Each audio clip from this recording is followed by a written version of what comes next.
सभी साथियों को हिंदी भरा नमस्कार।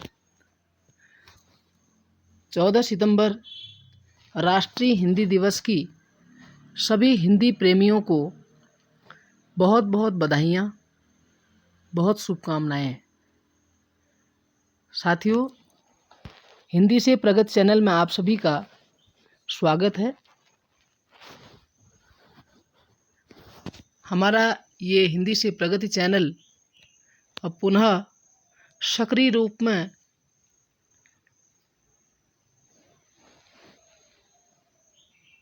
होने के लिए पुनः प्रारंभ होने जा रहा है। तो आप सभी का हमारे चैनल में, हिंदी से प्रगति चैनल में बहुत बहुत स्वागत, अभिनंदन है। जो चैनल में पहली बार हैं, चैनल को सब्सक्राइब, लाइक और शेयर अवश्य कीजिएगा। मैंने हिंदी में 2 कविताओं का रचना करने का प्रयास किया है हिंदी दिवस के उपलक्ष्य में। आप सभी के सामने मैं इन 2 कविताओं को रखना चाहता हूँ। पहली कविता का जो शीर्षक है वो है जन जन की अभिलाषा हिंदी। तो आप सुनेंगे, कहीं त्रुटि होगी तो उसके लिए माफ़ी चाहूँगा, क्योंकि चलेंगे कविता के शीर्षक की ओर। जन जन की अभिलाषा हिंदी, जीवन की परिभाषा हिंदी, तुम भी बोलो, बोले सब हिंदी,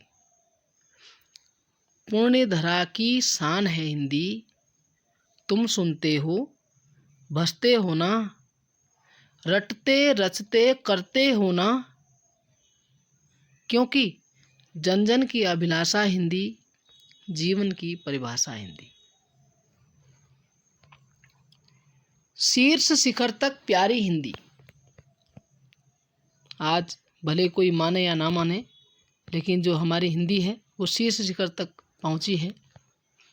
शीर्ष शिखर तक प्यारी हिंदी, सब भाषा से न्यारी हिंदी। सारी भाषाओं से विशेष है हमारी ये जो भाषा है, मातृभाषा के रूप में हम सभी के सामने है, हमारी ये दर्जा दिया है। तो शीर्ष शिखर तक प्यारी हिंदी, सब भाषा से न्यारी हिंदी, भारत के हर प्राण में जब तक बात हमारी मानो तब तक। जब तक हर व्यक्ति के प्राण में न बस जाए ये भाषा, तब तक हमारी बात को मान लो, क्योंकि हिंदी को अपनाओ नभ तक। इस पृथ्वी में तो अपनाना ही है, लेकिन इसकी जो पताका है उसको हमने आसमान तक ले जाने की बात की है इसमें।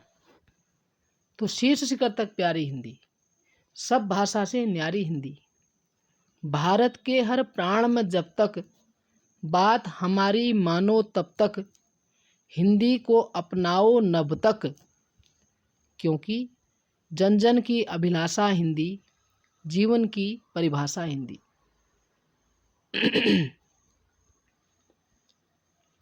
शब्द युगल के माथे में जब जाती बिंदी, अर्थ को भिन्न बनाती हिंदी। जैसे उदाहरण के लिए शब्द युगल में हम देखें, लगभग शब्दों की समानता की बात करते हैं। चिंता और चिता एक बिंदु का अर्थ है, परिवर्तन करने की शक्ति रखता है। चिंता जो है जीवित व्यक्ति को जलाती है और चिता मरे हुए व्यक्ति को जलाती है। तो शब्द युगल के माथे में जब जाती बिंदी, अर्थ को भिन्न बनाती हिंदी, भाव से ही कवि काव्य बनाता। कविता की आत्मा है भाव, भाव से ही कवि काव्य बनाता, न रहे तो कहीं जब और सताता। क्योंकि अगर भाव नहीं होगा काव्य में तो काव्य की आत्मा कमजोर होगी। तो इसलिए भाव से ही कवि काव्य बनाता, न रहे तो कहीं जब और सताता।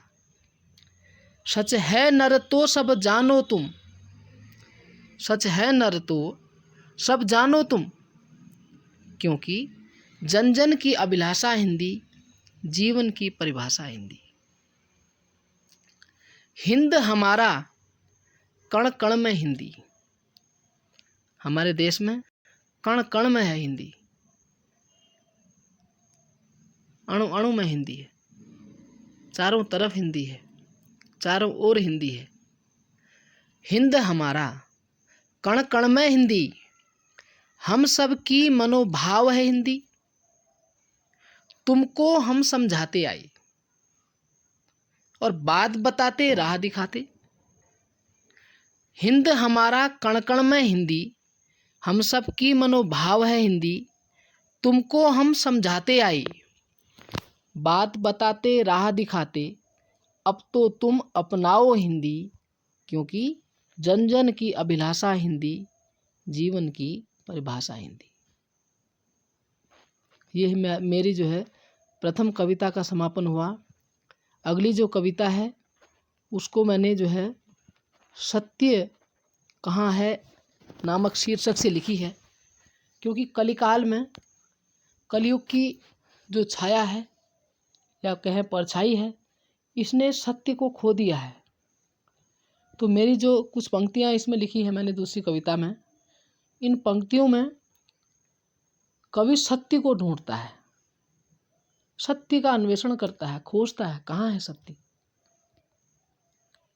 जैसे कबीरदास एक महान भक्ति काल के संत कवि रहे,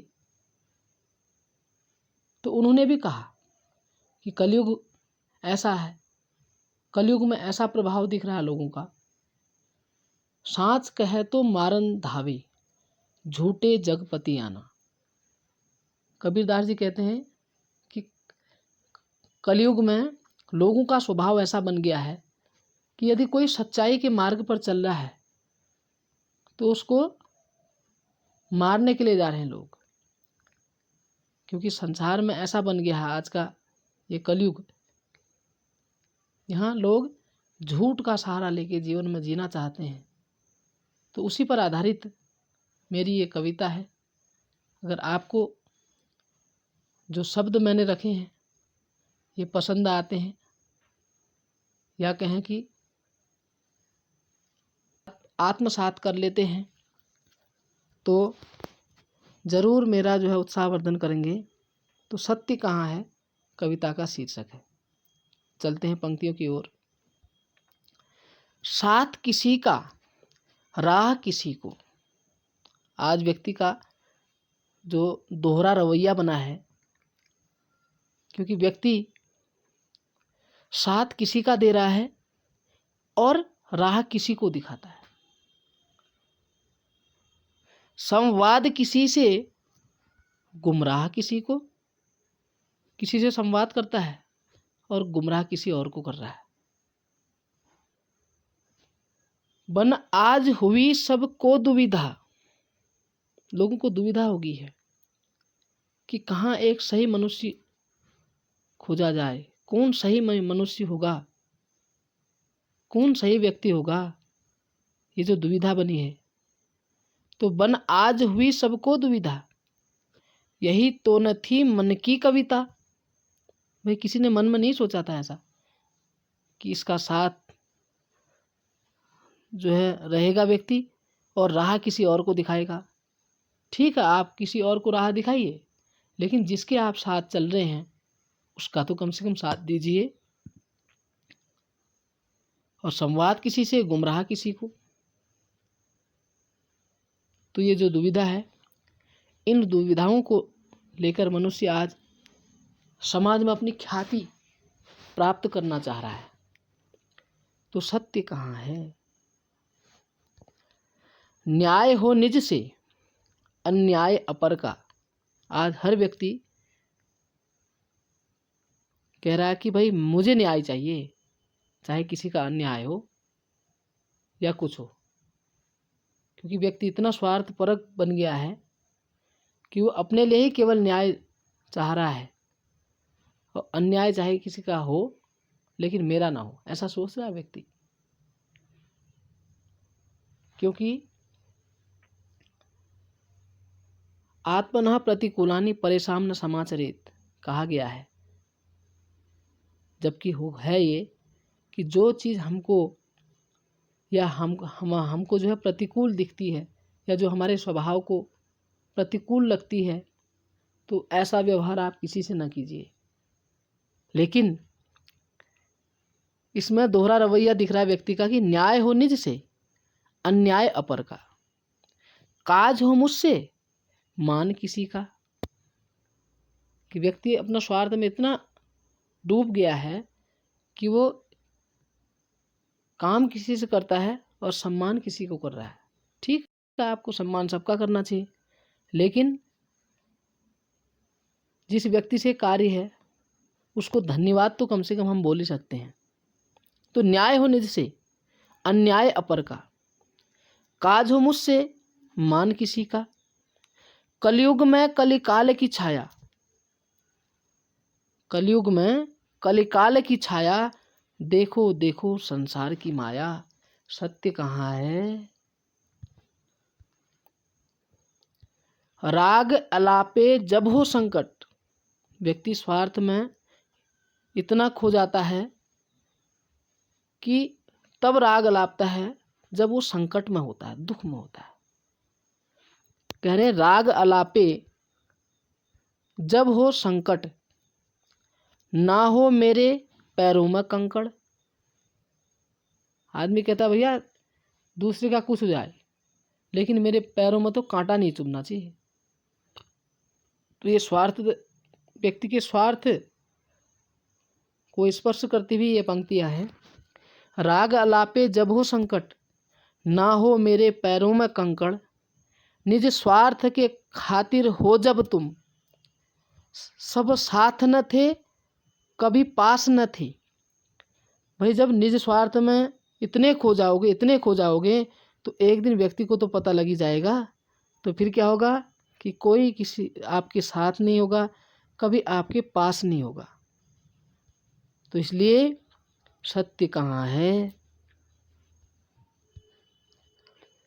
रहते बनते रचते करते रहते, बस बात वही रटते रहते। जब व्यक्ति स्वयं बनना चाहता है, कुछ रचना लिखना चाहता है, कुछ करना चाहता है, तो फिर वो केवल अपने स्वार्थ में इतना डूब जाता है कि वो अपना ही गुणगान करने के लिए, अपना ही स्वार्थ सिद्ध करने के लिए सारी चीज़ें करता है।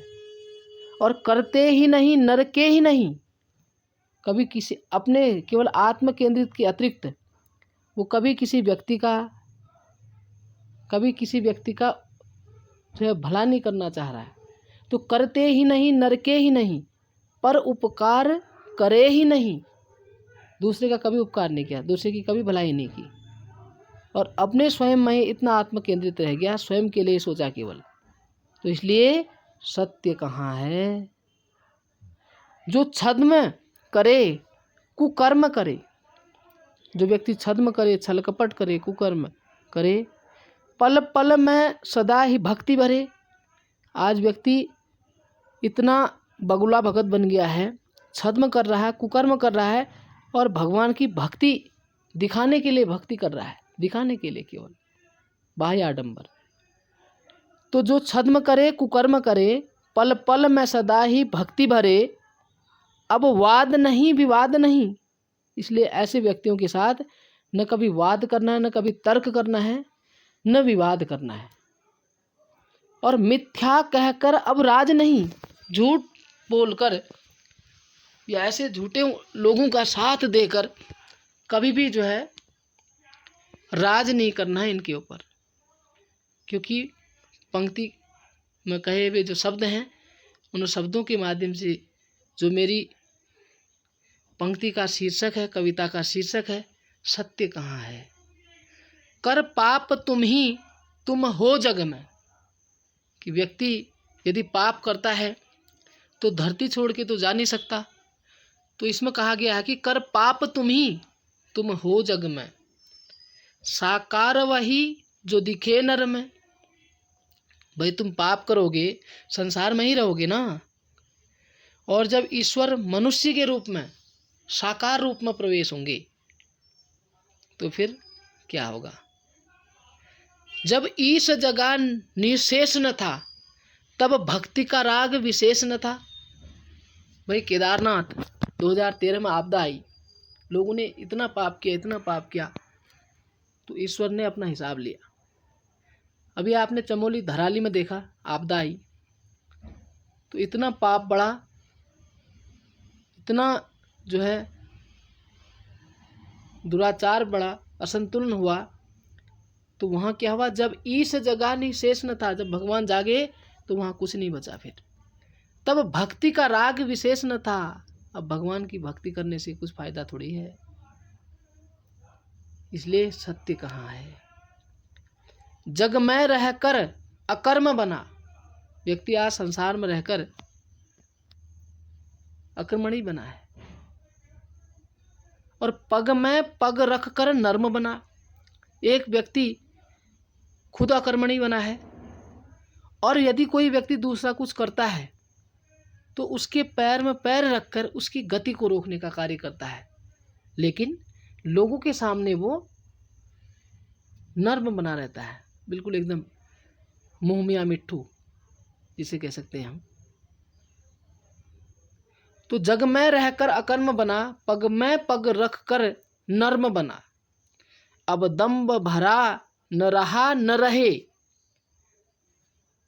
जब समय निकल चुका होता है तो व्यक्ति अपना दम्भ भरता है, और उस दम्भ में न उसका खुद रहता है न उसके पास कुछ रहा होता है। तब सोचे यही वो कहाँ मैं कहीं। फिर व्यक्ति ये सोचता है कि भैया मैं जब समय था तो कुछ नहीं किया और न किसी को करने दिया। ये जो दोहरा रवैया था, इस दोहरे रवैये में अंत में जो है यही पंक्ति आती है कि तब सोचे यही। फिर लास्ट में जब उसके पास अंत में उसके पास कोई विकल्प नहीं बचता तो सोचता क्या है व्यक्ति, वो कहाँ मैं कहीं, कि आज वो कहाँ है और मैं कहाँ हूँ, सत्य कहाँ है। तो इन्हीं पंक्तियों के साथ मैं अपनी वाणी को विराम देता हूँ। चैनल में पहली बार है तो चैनल को लाइक, सब्सक्राइब एवं शेयर कीजिएगा,